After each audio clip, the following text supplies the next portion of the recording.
कांग्रेस प्रदेश अध्यक्ष कुलदीप राठौर ने कहा कि कोविड संक्रमण से मृत्यु दर बढ़ी है।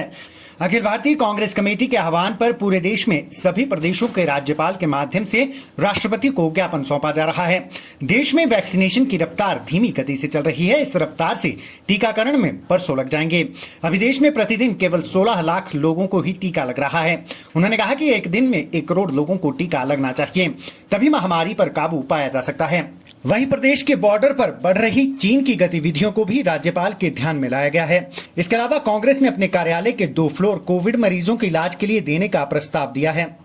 हमारी जो कांग्रेस पार्टी की मांग है, ये राष्ट्रव्यापी मांग है कि अभी 16 लाख के करीब जो है टीके एक दिन में लग रहे हैं, जो बहुत कम है। इस रफ्तार से अगर लगते रहे तो बहुत ज़्यादा समय लगेगा, बरसों लगेंगे। कांग्रेस पार्टी की ये मांग है कि कम से कम एक दिन में 1 करोड़ टीके लगने चाहिए और ये वैक्सीनेशन जो है फ्री होना चाहिए और इसकी रफ्तार जो है बढ़ाई जानी चाहिए। तो ये हमारा मुख्य मुद्दा था जिसको लेके हमने गवर्नर साहब को मेमोरेंडम दिया। और 2 विषय और भी हैं, जैसे मैंने कल जो है सरकार को एक प्रपोजल दी गवर्नर साहब के माध्यम से कि हमारे जो राजीव भवन है वो कोविड अस्पताल के बिल्कुल नज़दीक है। हमारे पास 2 हॉल हैं, जो मीटिंग हॉल है, तो वो हम देना चाहते हैं। अगर सरकार उसे अधिग्रहण करती है, सरकार लेती है, तो उसमें लगभग 200-250 बेडों की व्यवस्था हो सकती है, क्योंकि अभी जगह की कमी है। तो हम ये प्रपोज कर रहे हैं और अगर सरकार हमारी प्रपोजल को स्वीकार करती है, हमारे प्रस्ताव को स्वीकार करती है, तो हम जो मरीज़ हैं उनके खाने का जो बंदोबस्त है वो भी हम पार्टी कार्यालय में करेंगे। वहीं विपक्ष के नेता मुकेश अग्निहोत्री ने कहा कि कांग्रेस ने राज्यपाल को ज्ञापन सौंपकर राष्ट्रीय स्तर पर प्रतिदिन 1 करोड़ लोगों के टीकाकरण की मांग की है।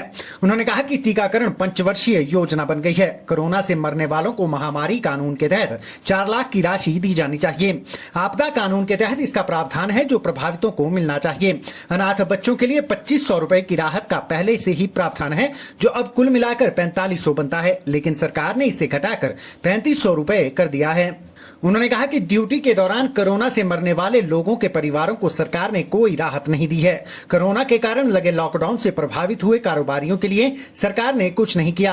उन्होंने कहा कि सरकार दूसरी लहर से निपट नहीं पा रही है और तीसरी लहर से निपटने के सरकार के सभी दावे खोखले हैं। अग्निहोत्री ने कहा कि सरकार महंगाई से निपटने में असफल रही है। सरकारी राशन की दुकानों में मिलने वाले अनाज के मूल्यों में बढ़ोतरी कर दी गई है, जिससे प्रदेश की जनता पर दोहरी मार पड़ी है। और हम लगातार मांग कर रहे हैं कि जो कोरोना से डेथ्स हुई हैं और ऑफिशियली रिकॉर्डेड डेथ तो 3200 के आसपास है, पर ये हिमाचल प्रदेश के अस्पतालों में हुई हैं, फिर प्रदेश के बाहर के अस्पतालों में हुई हैं, जैसे कोई पीजीआई में हुई है, कोई मैक्स में हुई, फोर्टिस में हुई या दूसरे अस्पतालों में हुई, प्रदेश से बाहर हुई, या फिर जो आइसोलेशन में हुई या घरों पे हो गई।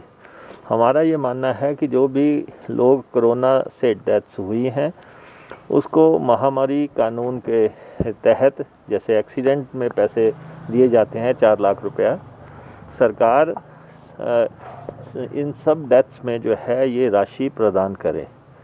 और इसके लिए नोटिफिकेशन जारी भी हुई थी और बाद में उसको विड्रॉ कर लिया गया।